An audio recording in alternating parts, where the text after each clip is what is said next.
Genius for life. Coconut smoothies coming at you.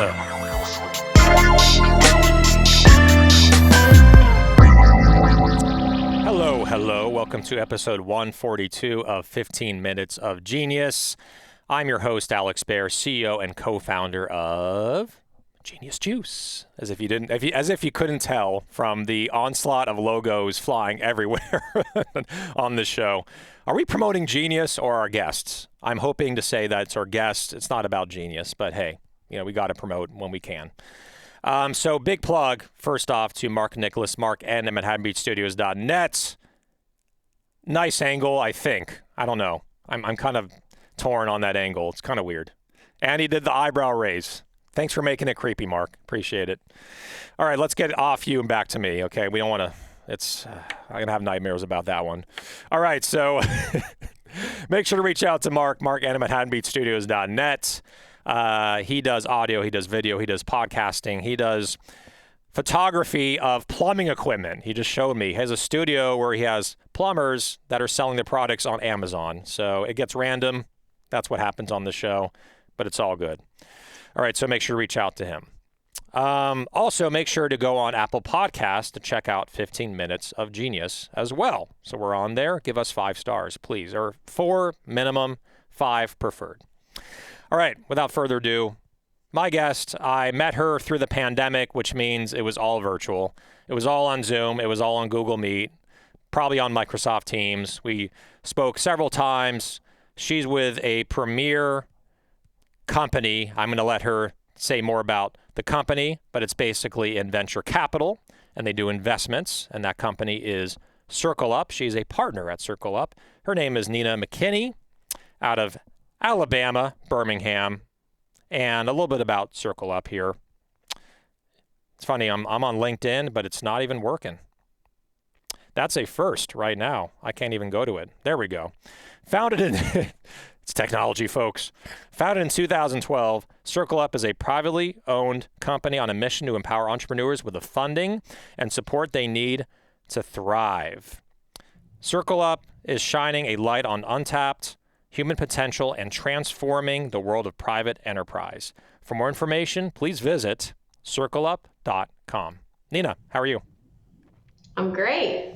Great to be here. Thanks for having me. Absolutely. It seemed like it was just like an eye blink ago. Expo West. An expo. 2 freaking months ago. Can you believe that? It's crazy. I feel like I still have expo follow-up to do, so shame on me there. But yeah, it's nuts. Somebody the other day was like, "Are you going to Sweets and Snacks?" And I was like, "Oh my gosh, it's already time for the next one." So yeah, it's like never ending. And so Nina and I have never met in person until Expo West. We met there near the fountain, near North Hall. We chatted for about 15, 20 minutes. Obviously, she's as awesome, or I'd say even more awesome in person than virtual, right? And yeah, and that was 2 months ago. That was early March at the Anaheim Convention Center. And here we are. We're filming this in May. It's probably not going to release till summer, but time flies when you're having fun and working hard, and 100%. Certainly doing that. 100%. We met at the best place to meet at Expo. If you're not meeting at the fountain, you are a newbie, in my opinion. So exactly. If you're not meeting at the fountain, then you might as well just go into the fountain, right? 100%. That's right. It was pretty hot that day. I think I could have taken a dive. That'd be a great TikTok video. Just go right into the fountain, just like. Expo weather was awesome. It was like amazing energy. I think it was just, for me, it was I had a baby 6 months ago. It just was like such an invigorating show. It was just great to see old friends, meet new friends, Alex, in person finally. And just I have so much respect for every entrepreneur who went through COVID and is continuing to go through supply chain issues. And it was just amazing to see the energy from the founders and from our community and how big our community has grown. And really just a privilege to sit there and, have fun. So yeah. The energy was definitely palpable just from people being back, embracing each other again. I've told people that I probably did more hugs in the 2 days that I was there than I did through the entire pandemic for 2 years. So it was pretty incredible. And so were you there for the entire show? Remind me, how many days were you actually attending? Yeah, so I got there on Wednesday. We had like our equity team did like a team meeting. It was not the first time we'd gotten together since COVID, but it was the second time. And our team is fully remote now. Birmingham is not CircleUp's headquarters for what it's worth. Our headquarters are out of San Francisco, but we've got equity folks in LA, Austin, New York, Birmingham. And so it was great to have that solid day of team meetings. And then I left Friday, like mid-afternoon. So it was now I'm thinking, did I get there Tuesday? Not honestly. Life with an infant, I can't remember, but I may have gotten there Tuesday and then had some meetings Wednesday and then hit the show. I think that was yeah. Yeah, because I think Tuesday through Friday.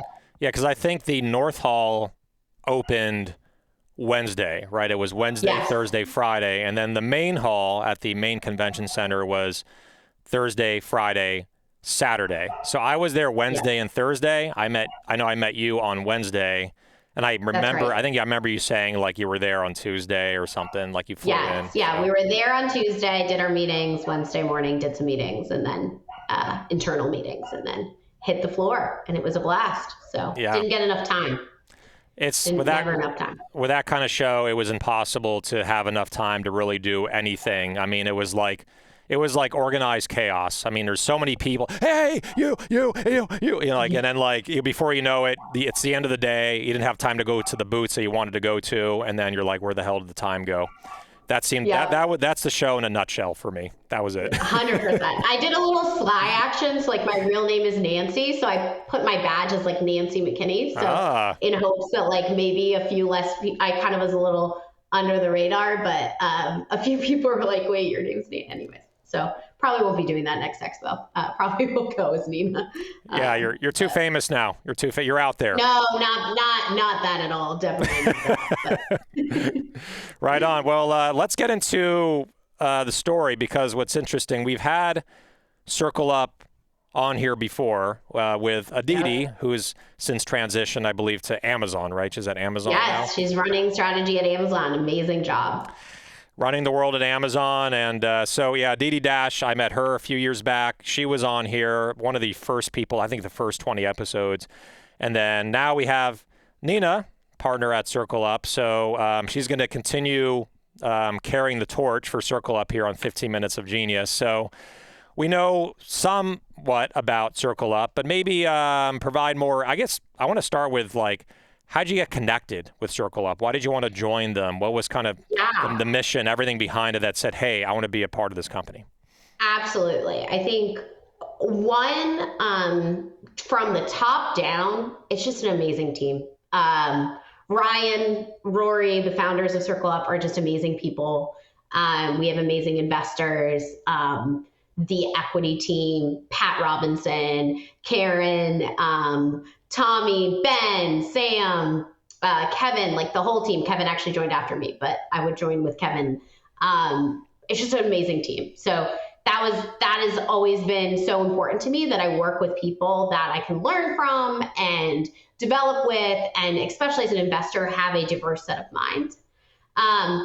But I think the second thing, and probably like the biggest differentiator for CircleUp and our team, is Helio. And I'm happy to get deep into Helio as we want to. But basically, Helio is aggregating private market data across this omni-channel landscape to identify brands that are growing quickly and have significant potential to keep growing. And I think that is obviously an amazing tool for an investor to have. But what really spoke to my heart is it took the bias that you have as an investor out the window. And so if you look at, we just launched Fund 2. If you look at Fund 2, we have an incredibly diverse set of founders, right? A third of our founders are female, a third are from the BIPOC community, the list goes on. And I think that's so incredibly important in an ecosystem where historically, brands have gotten funding from founders that are connected to the VC ecosystem, whether it be through business school or other means. And while I still love those founders, and I think they're building incredible things, Helio inherently takes that bias out. And that meant a ton to me. And then also, I think as an investor, like, we're always looking for data. And it's very, very hard to index brand performance, and Helio allows us to do that. And I think that's an incredible differentiator when you talk about on the diligence side.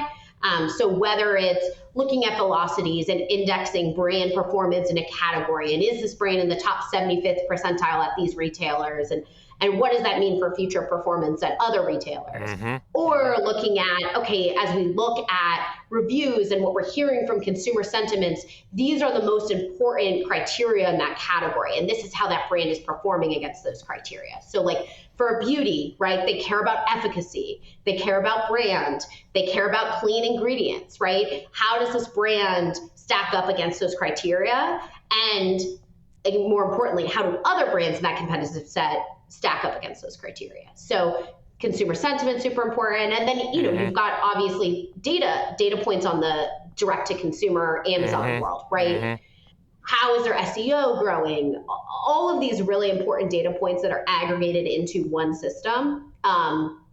That is just honestly a super efficient tool. So that was a huge plug for me. And then I would say third, I have always had a passion for investing in these early stage brands. I think as you look, especially in food and beverage, but across CPG, a lot of investors have gone later and later stage, which is great.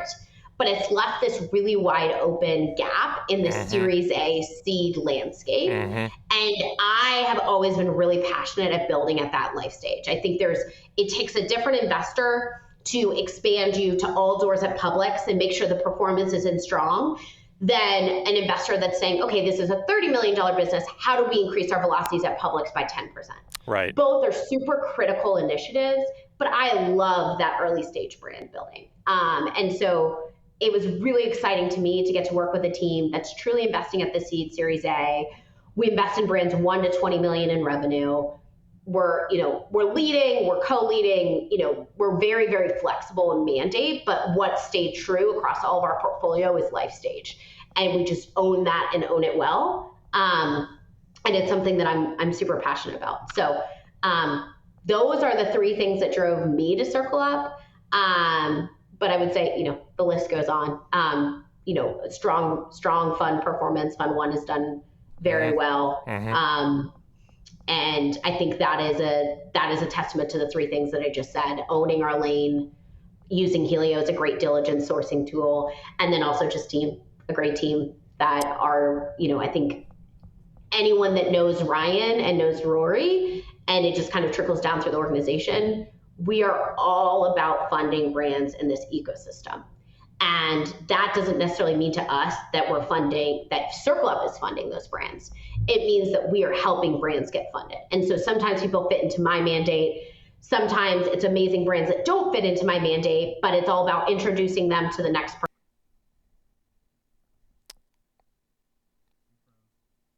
Okay. So yeah. Hey Nita, it froze a little bit. So I wasn't saying anything super revolutionary. Well, let's it froze like about 10 seconds ago, and so go back to your ecosystem comment. We'll start there. Yeah. I think it's very important, and I take this very personally as an investor to support the brand ecosystem. We are so privileged to sit in the investor role and to pick brands that fit within our mandate. But one thing that CircleUp has done throughout time, back to when they were a marketplace, right? They've helped brands get funded and acknowledge that just because somebody doesn't fit in our debt mandate or our credit mandate doesn't mean they're not building an incredibly impactful business. And so we are a team of connectors, a team of people that want to see brands funded, see brands continue to grow in the CPG system, and support entrepreneurs. I'm probably going a little bit on a tangent, but we just started commercializing Helio externally, really starting the beginning of this year, and top secret, but I think it's out there. We're working on a small emerging brands access to Helio program. So creating something that's not super expensive, where brands can get access to this type of data to help them inform decisions, and important decisions like, do I invest in Whole Foods or do I invest in Publix? And what is my category doing? And where's the opportunity to grow? So yeah, I feel like I'm 100% going on like 10 different tangents and just like verbally vomiting at you. But no, it's super great. Passionate about CircleUp and what we're building, and so privileged to be able to work with the founders that I work with. It's great. It's great. No, and if you were going off on tangents that were not great subject matter for the show, I would have already interrupted you. That's what I do on here, is like, if someone is totally rambling and I'm like, dude, like this is going off the rails, I will come in and interrupt. But that did not happen here. I'm like, everything she is saying is so pertinent and like useful and awesome and like interesting to hear. It's like the storytelling is definitely there, and you have a great gift at like, just telling the story and why you're at CircleUp. And I think just it's such a special company. Like I don't know how to say it like succinctly, but like I've spoken to many VCs. We've spoken about this. Like many VCs, we've pitched many VCs when we're raising a seed round or a Series A. And I just had a certain, like in like meeting with CircleUp and like in past pitches and things like that, just a different type of energy where you're really wanting to help companies that you really believe in, that are emerging. You believe in the founders, and you know that with your guidance, with your money, the brand can go that much further. But also, so it's very special already, just the people and the way that you're helping and working with founders and companies that are emerging. But also the data aspect, right? Just going back to that, I wanted to pluck that out of what you said, like the Helio. This whole podcast is brought to you by Helio. Like they're amazing. Helio is like kind of like, spins in a way, but like this great insights and data, and like the fact that I think you're taking the emotion, there's got to be some emotion, like you got to like the founder and want to work with them and like see them on that, believe that they're actually going to grow. Like, where's the puck going, right? So that we can score that goal together. But you're also taking the emotion of just, oh, I like this person so much, I'm going to invest in them because they're a great talker or whatever, or they're charismatic. And I've seen too many investments. This is something that pisses off brands, okay? Where with a lot of other venture capital companies, you see investments, you're like, why the hell are they getting money? Like they're not even proven yet. They're really, really small. They probably know someone at the VC or whatever, or private equity. They have a friend or someone that invested them on a past project, and they're getting money when they haven't even done the proper steps to show that they have a brand that has sticking power. And like, that's like, usually when I talk with like other brands that are small that have not gotten major funding yet, we're like, why did that brand like get $7 million? Like they're barely even in the market, But I guess like, those things happen. You don't really understand why. It's probably a combination of, they love the founder, they see the brand maybe growing, but there's no data behind it, beyond just some velocity, right? So I love how that you're really digging into that next level of, if we're going to be plunking down money and investing and backing this brand, you have to see really convincing data that this could be the next big brand in the category. So I love I love your approach with that. Well, thank you. Yeah, I think it's so nice to have access to that level of data too as an investor. So like, I think it's very hard when you're leveraging data that's provided by the brand and you don't have further context. And I think one of the amazing things about Helio is it gives me that context. And then I can use that to decide whether it is something that a brand that fits into our mandate, but also, and like shout out to like Tommy Walker on our team. I would say he does like the absolute best job of this, but across our whole team, like we're providing like solid feedback to brands, right? Hey, this is what we saw in Helio. And as we think about this, here's the data, but like, it's not a fit for XYZ reason. And I think what I hear from founders time and time again is, I so appreciate like an answer that is actually an answer, right? It's a no because of this. But it's also a positive no, right? It's like, you go do the amazing things that you're doing. This is what we saw in the data and why it's not a fit for our mandate right now, today. But that doesn't mean you're not building something significant. And that doesn't mean you can't get value out of our relationship. And here's some data to chew on. and, let's continue to stay in touch and be supportive. And I think that's, I don't know, refreshing is probably the best way to put it. So yeah, I see it like it's funny. The reason I'm smiling is like it's an age-old thing that founders feel. I felt it in the past, right? When you do a pitch and then they, end up not investing, which is 98% of the time, right? It's not easy to find. We do not invest in like 98.5% of brands that we look at. And so instead of the brand, like whoever brand is pitching you or other VCs, right? We, no matter what, sometimes just in general, people take it personally, right? They're like, oh man, I got rejected, right? It's like a feeling of rejection. You're like, what was I wearing like just a terrible shirt during our meeting? Or like, did I say something stupid that pissed someone off or whatever? And like, I love how like your approach is like, dude, like it's nothing you said. It's like you're great. The brand is great. It's the data. Like it's the data. So at least it helps the brands like kind of take that out of the equation and say like, they still believe in the product and the people. It's just the data is not giving them what they need to actually move forward on an investment. So it's a great approach. I really like that. It makes founders like me feel a lot better about the whole process. So yeah, and I think that's approach like I've always taken throughout my career. I think it's so important to give entrepreneurs the respect, the real answer as to why it's not a fit today. But also like you gave me time, right? Like you gave me 30 minutes, an hour, 45 minutes, maybe multiple meetings, right?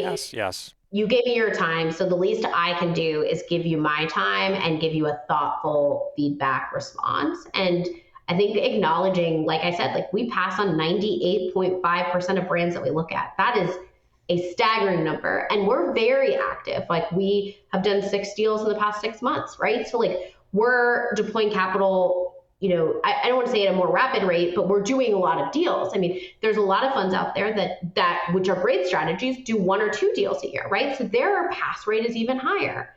And I think that that's just something to acknowledge in the system. Like a no is not a dig at you, right? Or your strategy. It's just, it doesn't fit with that mandate.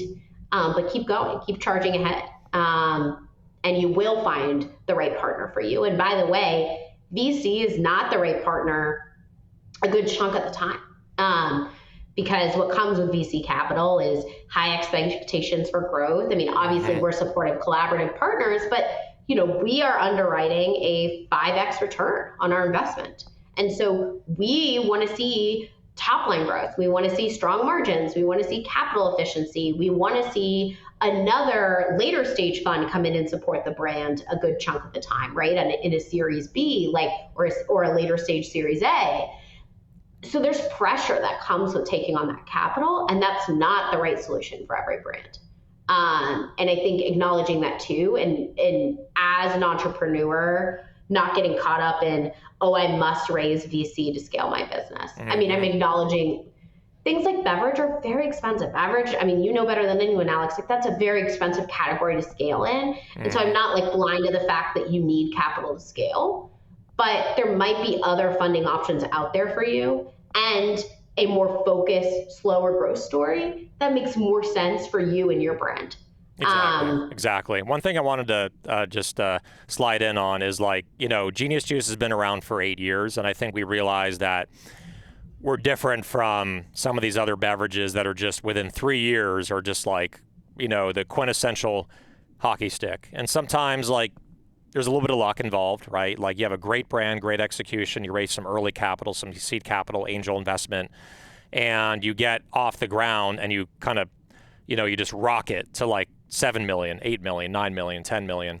Then there's other brands that are just grinding it out where you may not have this hot product that everyone's talking about, but there's customer loyalty and you have great brand and great product and it's slowly growing over time. And then VC capital may not be the right thing, right? Because there's expectations to grow really, really quickly. And there are other funding options, like you said, out there, like from a bank or ClearCo, right? That lend money. I think CircleUp as well lends money as well. Yeah, right? ClearCo, Wayflyer, CircleUp, Ampla, Dwight, so many of them. Assembled Brands. Those are all amazing debt players in the market. Yes. ClearClo and Wayflyer, they lend to businesses that don't have access to capital in other places, which I think is incredible. They're so important in our ecosystem. There's family offices, there's angels.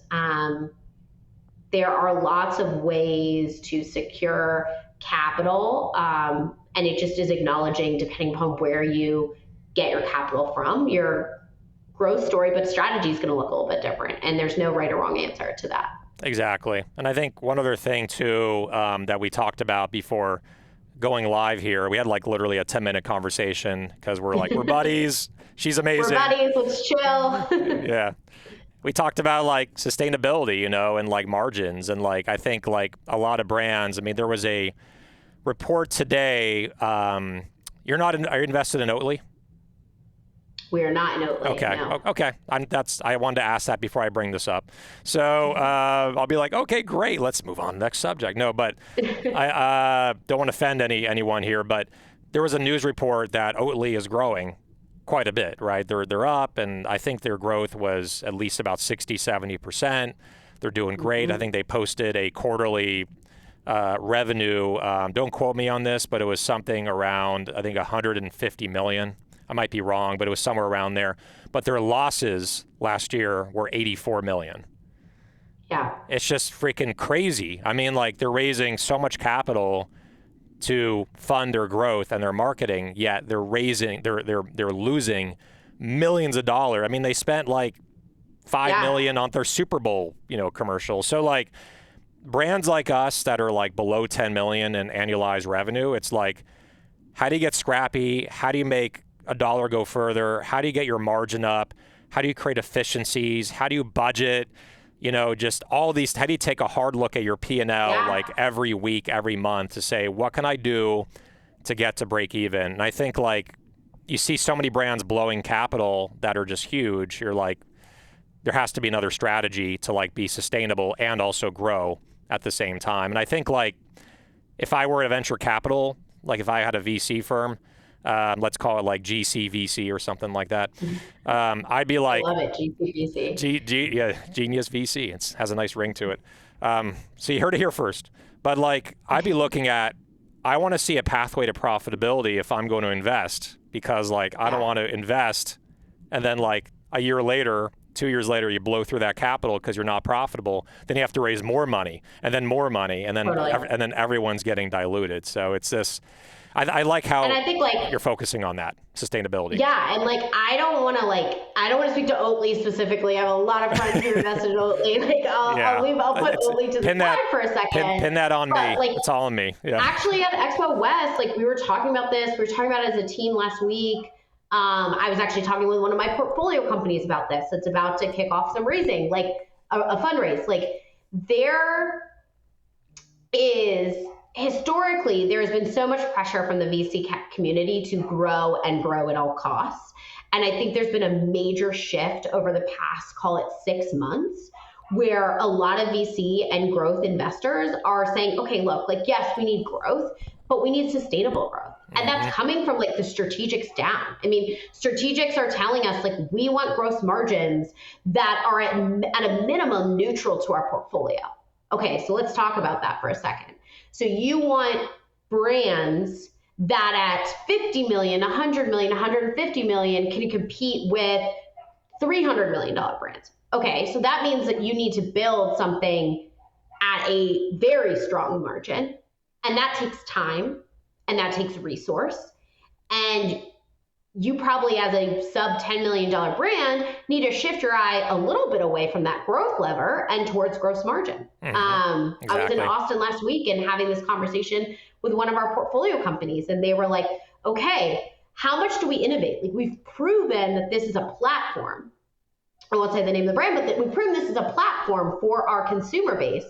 How much do we innovate? And do we innovate into categories that would post more top line growth, but be detrimental to our margin and detrimental to our EBITDA? And it's an art, not a science, because you need growth, but you also need a strong margin, and you need the ability to be cash flow positive at some point. I hate to say that, but it is the reality. And not to mention supply chain and price sensitivity that we're seeing starting to trickle down more and more.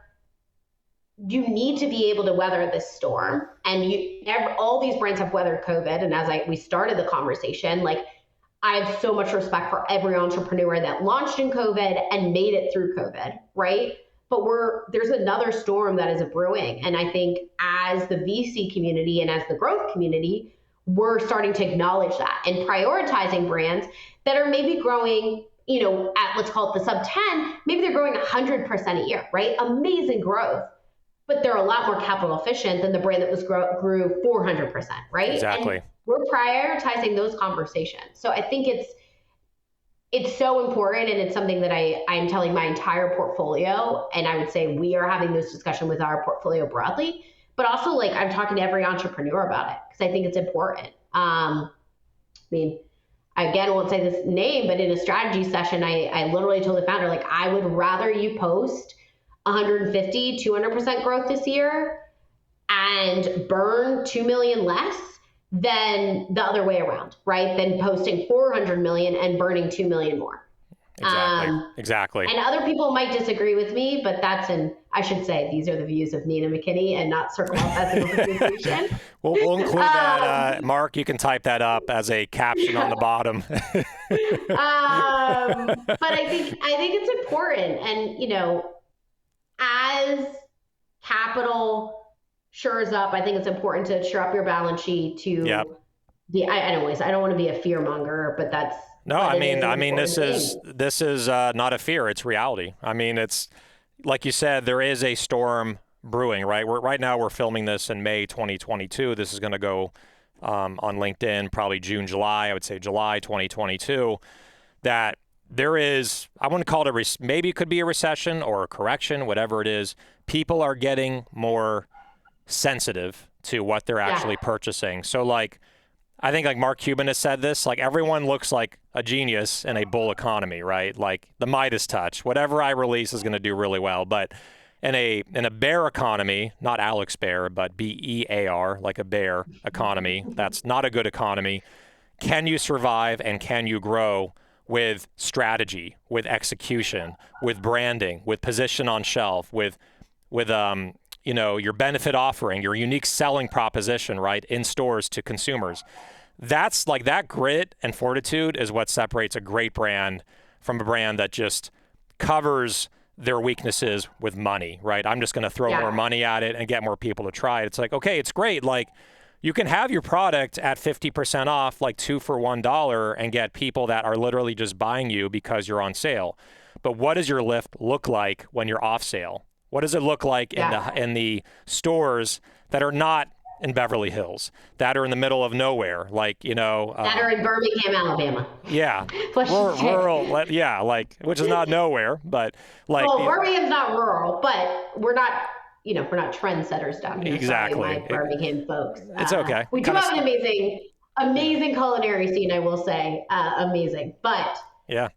But that's we're not at the forefront of CPG trends, I would say. I would say like it kind of starts coastal and comes in, right, for Birmingham. Right, it starts coastal and it comes in. But I love when I see our brands I've talked to like on the shelf. Like I was telling you, like I live right down the street from a Greenwise, and I just like love that I have access to that and can constantly see all the brands we're looking at. But like we were talking about this earlier, like Whole Foods last recession, and I'm going to butcher this slightly. So like, again, don't hold me accountable for this. Like 2008 did have a little bit of growth. In 2009 declined a little bit, but not compared to the overall economy.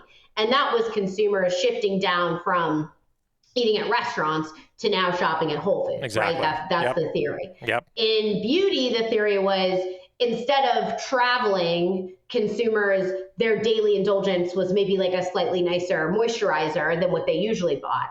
And so like you will still see premium brands survive, but you've got to have the margins and the capital efficiency to weather the storm. And so there will still be amazing brands that come out of any sort of recession. And like, I really hope that that's not what we're looking at here. But like, if we are, you will still see an amazing amount of growth in CPG. It's a great time actually to be a CPG investor, in my opinion. Yeah. But,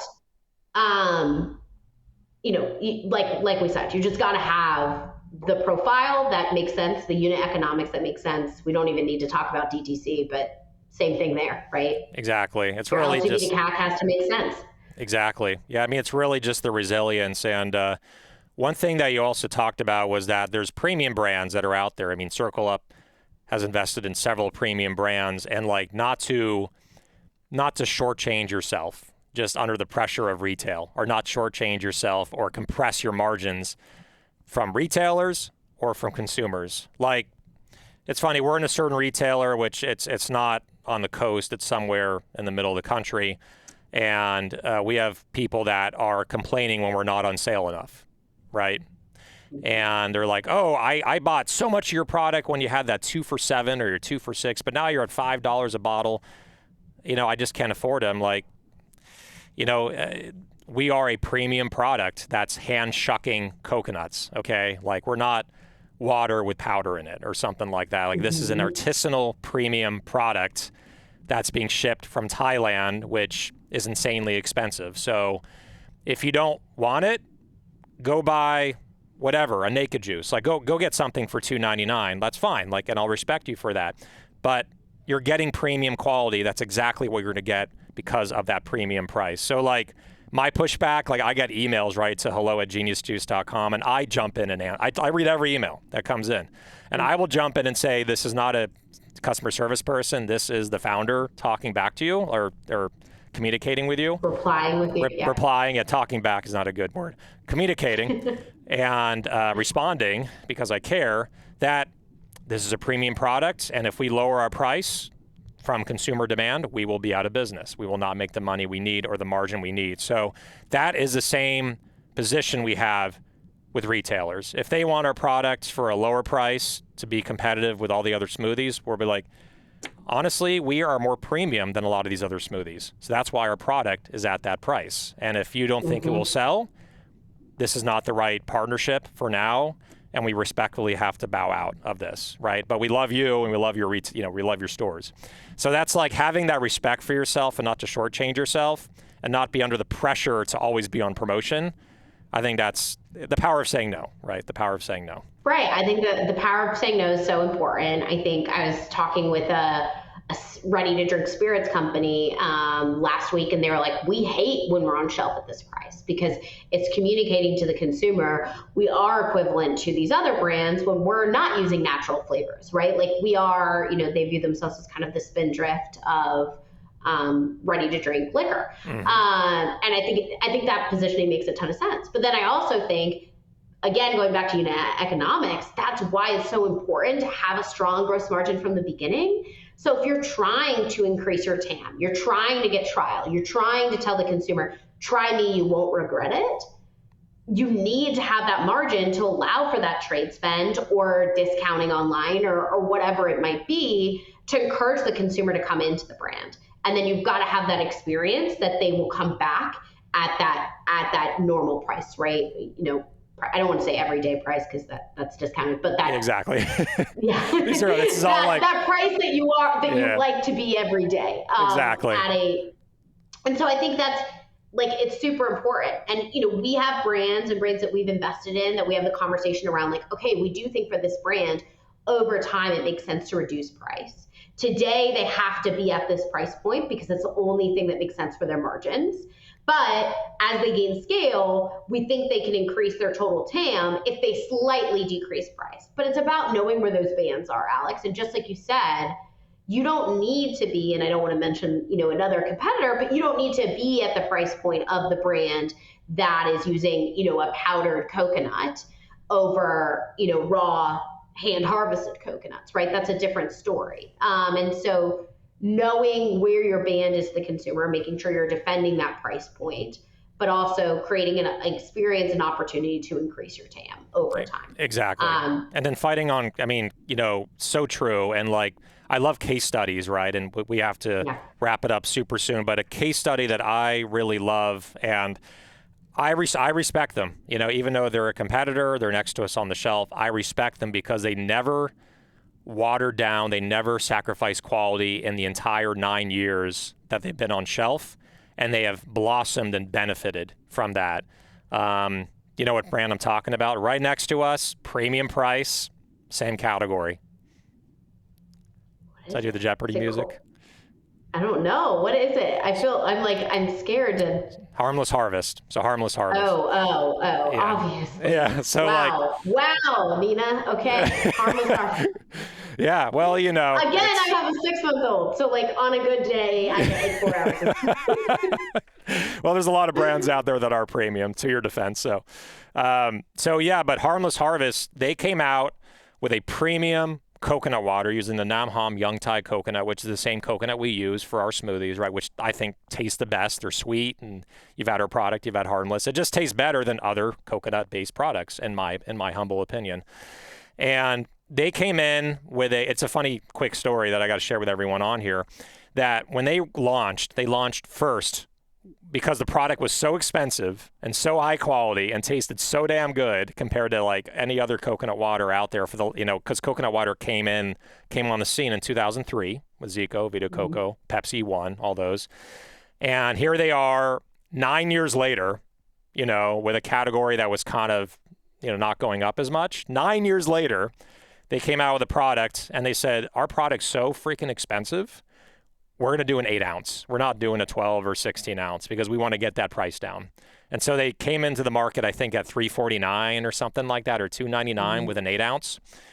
It sold so well, and there were consumers saying, I want more. Like, I don't want 8-ounce. I want 16-ounce because I crushed that bottle within like 5 seconds. I'm running, I'm exercising, I want hydration.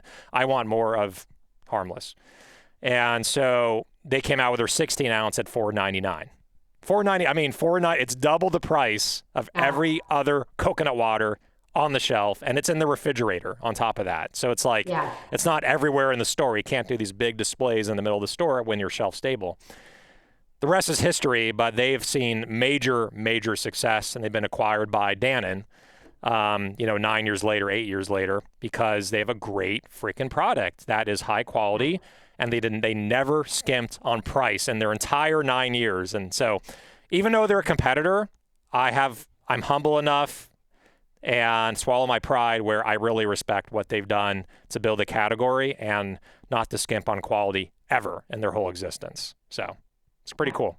Yeah, I love it. I think it's important. Like, don't skimp on what the consumer cares about, right? And taste is a very important criteria for any food or beverage brand. And so if there are ingredients that you're using that are super important to the consumer and super important to the taste profile and a core reason as to why you started the brand, find ways to get consumers to try the brand, right? It's all about trial. Exactly. But then I have this conversation with my brands too. Like, maybe your consumer doesn't care that you're organic. Like, if that is something that is not important to your consumer, then have those conversations too with your consumer base. And if organic doesn't matter, maybe you try a non-organic SKU and see how that goes, right? And maybe organic is a bad example, but I think you get what I'm saying. And not necessarily compromise, but listen to your consumer. And what are they telling you matters to them. So. Exactly right. And benefits and what the consumer wants is more important than anything else. If you don't listen to your consumer, you'll be basically firing in the dark and you won't even know what where your target is, So let's get into our next segment here. And this is all, by the way, we're beyond, this is 50 minutes of genius here. We got to rename the title for this interview. Did I say 15? I meant 50. So, I love it. I love it. Cinco de Mayo, 50-minute interview. Let's go, Alex. It's that five theme. But yeah, this is the reason I let this go so long is number one, our next guest, we had an hour block before our next guest. So that's cool. Like, we have a cushion time, but like, the content is so rich, like it is so useful. And you're hearing from someone that is a partner at a premier VC firm in food and beverage and CPG and health and beauty. That's like literally open book. Like, she's telling you what they are thinking behind closed doors when they're meeting with brands and making investments. And this is truly valuable. Well, by the way, anyone that knows me, I'm like always an open book, right? Yeah. I'm never going to share information or anything like that, but I'm going to be honest, because I think that's how, like, again, it comes down to respect and respecting entrepreneurs' journey. And the biggest thing I can do is is be an honest steward of my opinion and what I'm seeing. And absolutely, anyways, feedback, honest feedback. Yeah, the food and beverage community loves you. Like, on behalf of everyone that's in this industry, we love you, because every time we talk, I get so much out of it. I love our conversations.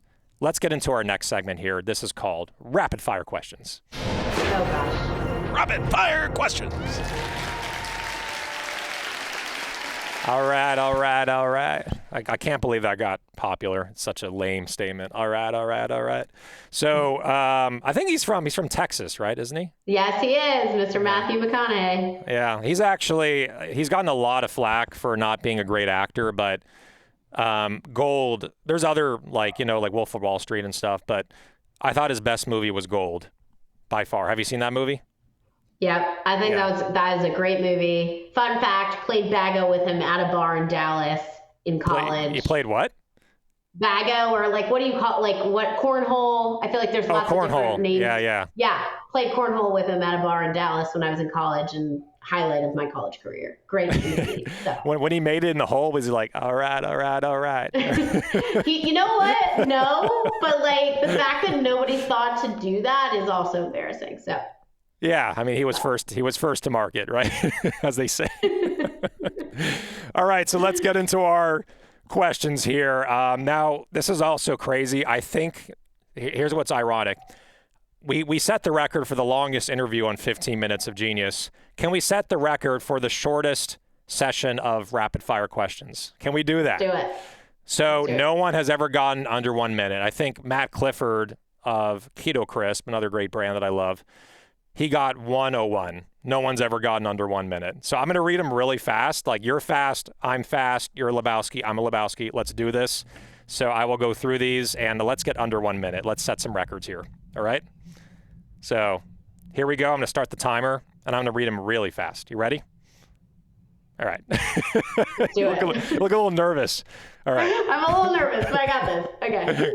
The bead of sweat is coming down. All right. Yeah, I'm not one of few words, so we'll go with it, though. Yes. Okay, so it's got to be quick. All right, here we go. For music, which decade is best, 70s, 80s, or 90s? 80s. What do you do for exercise? Tennis and walking my 6-month-old. Too slow. Movie you can watch an unlimited amount of times? Legally Blonde. Chocolate or vanilla? Chocolate. Favorite country to travel to? Italy. Favorite Star Wars character? Chewbacca. Spirit animal? Monkey. Do you like to drive an SUV, coupe, or truck? SUV. For food, salty or sweet? Salty. Favorite day of the week and why? Wednesday. Uber or Lyft? Because it's the middle of the week. Uber. Or Lyft? LeBron James, Michael Jordan, or Kobe Bryant? LeBron. Terminator 1 or Terminator 2? Terminator 2. Favorite food or drink you're stuck on a desert island, cannot say any brand that you've ever invested in? Big Easy Bucha. 57 seconds. You made it. I did it. All right, on. First guest ever to be under 1 minute. Come on, keep that applause going, Mark. Keep it going. That's a big feat for me. I'll just leave it at that. But anyways. You have a unique skill set where you're great at like elaborating and going into that detail, yet you can also be like, boom, like here's the answer in like a quick fashion. Like you do both, which is a really awesome skill set. So that's a compliment. Thank you, That's Alex. a compliment.